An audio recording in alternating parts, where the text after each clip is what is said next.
আসসালামু আলাইকুম। আমি রাবেয়া লাইফস্টাইল থেকে বলছি। সবাই কেমন আছেন? আশা করি আল্লাহর রহমতে সবাই ভালো আছেন। আজকে আমি আপনাদের জন্য নিয়ে এসেছি খুবই সহজ ও মজাদার একটি নাস্তা রেসিপি, মচমচে নুডলসের পাকোড়া। ঘরে থাকা সহজ কিছু উপকরণ দিয়ে খুব অল্প সময়ে তৈরি করা যায় এই মজার নাস্তাটি। বিকেলের নাস্তায় কিংবা পরিবারের সবাইকে একটু ভিন্ন স্বাদের কিছু খাওয়াতে চাইলে এই নুডলসের পাকোড়া একবার অবশ্যই তৈরি করে দেখতে পারেন।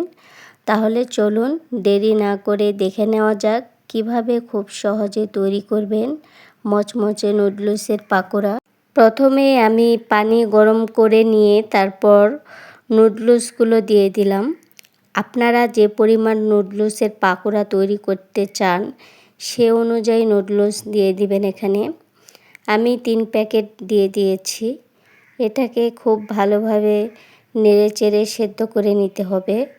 খুব বেশি সেদ্ধ হয়ে গেলে আবার খেতে একদম ভালো লাগবে না। নুডলস রান্নার জন্য যেভাবে সেদ্ধ করা হয় সেভাবে সেদ্ধ করে যে ছেঁকে নিচ্ছি, ঠান্ডা পানি দিয়ে ভালোভাবে ধুয়ে নিচ্ছি। নুডলসটা আমার রেডি হয়ে গেল। এবার আমি নুডলসের ভিতরে কিছু ক্যাপসিকাম ব্যবহার করব। এটা অপশনাল, আপনারা চাইলে এখানে সবজি নাও ব্যবহার করতে পারেন।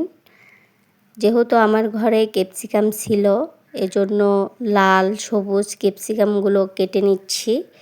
এখানে আপনারা বরবটি গাজরও ইউজ করতে পারেন, এতেও খেতে অনেক মজার হয়। তারপর কাঁচামরিচ কুচি কুচি করে কেটে নিচ্ছি। যে পরিমাণ ঝাল খেতে পছন্দ করেন সেই অনুযায়ী মরিচটা দিয়ে দিবেন। পাকোড়াটা একটু ঝাল ঝাল হলে খেতে বেশি মজার হয়। তারপর এই যে পেঁয়াজগুলো কুচি কুচি করে কেটে নিচ্ছি।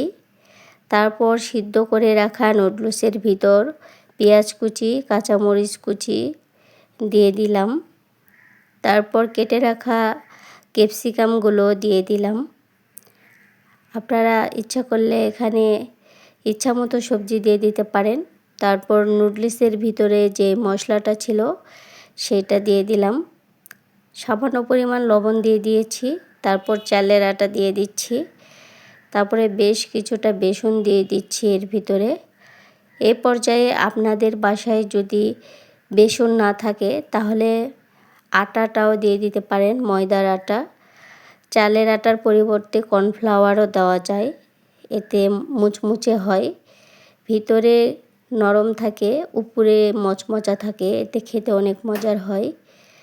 তারপর আমি এই মিশ্রণটির ভিতরে কিছুটা গুঁড়া মরিচ আর গরম মশলার গুঁড়াও দিয়ে দিয়েছিলাম, স্কিপ হয়ে গিয়েছে।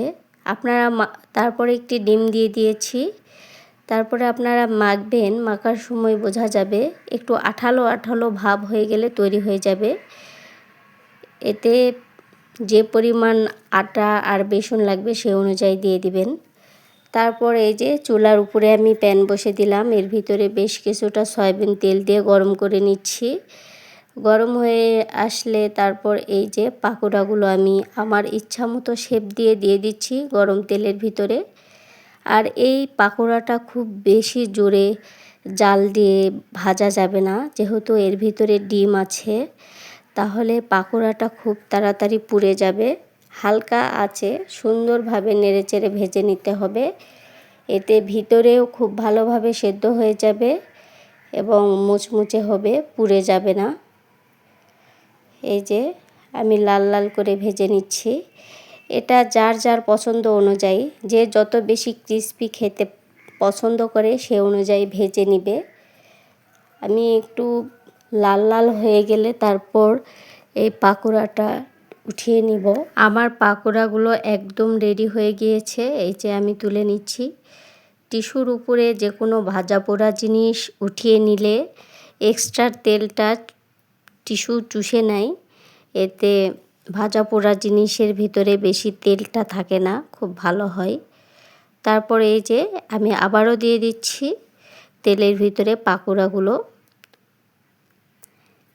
ক্যাপসিকাম দেওয়ার কারণে দেখতে লুকটা যেমন মাশাআল্লাহ অনেক সুন্দর এসছে, খেতেও অনেক বেশি মজার হয়েছিল। এই যে আমি উল্টিয়ে দিচ্ছি। খুব আলতোভাবে পাকোড়াগুলো উল্টিয়ে দিতে হবে যাতে ভেঙে না যায়। দুই পাশেই যখন সুন্দর মচমচে ও সোনালি হয়ে যাবে তখন নামিয়ে নিতে হবে। আমার পাকোড়াগুলো একদম রেডি হয়ে গিয়েছে। এই যে মাশাআল্লাহ সুন্দরভাবে হয়ে গিয়েছে। আমি উঠিয়ে নিচ্ছি। পাকোড়াটা দেখতে যেমন মজাদার হয়েছিল, খেতে একদম অসাধারণ মজাদার হয়েছিল। এই যে আমার পাকোড়া একদম রেডি। মাশাআল্লাহ খুব সুন্দর লুক এসছে মাশাআল্লাহ। আপনারাও চাইলে বাসায় খুব সহজেই এমন মজাদার নুডলসের পাকোড়া তৈরি করে নিতে পারেন। বিকেল কিংবা সন্ধ্যায় ঠান্ডা কোনো পছন্দের পানীয়ের সঙ্গে এই মুচমুচে পাকোড়া খেলে নাস্তাটা আরও জমে যায়। পরিবারের সবাইকে নিয়ে তৃপ্তি করে খাওয়ার আনন্দই আলাদা। ঘরে তৈরি এমন নাস্তা পরিবারের আনন্দকে আরও বাড়িয়ে দেয়। আজকের ভিডিওটি যদি আপনাদের ভালো লেগে থাকে তাহলে অবশ্যই একটি লাইক, কমেন্ট ও শেয়ার করবেন। আর এমন আরও সুন্দর রেসিপি পেতে রাবেয়া লাইফস্টাইল চ্যানেলটি সাবস্ক্রাইব করে পাশেই থাকবেন। সবাই ভালো থাকবেন, সুস্থ থাকবেন। আল্লাহ হাফেজ।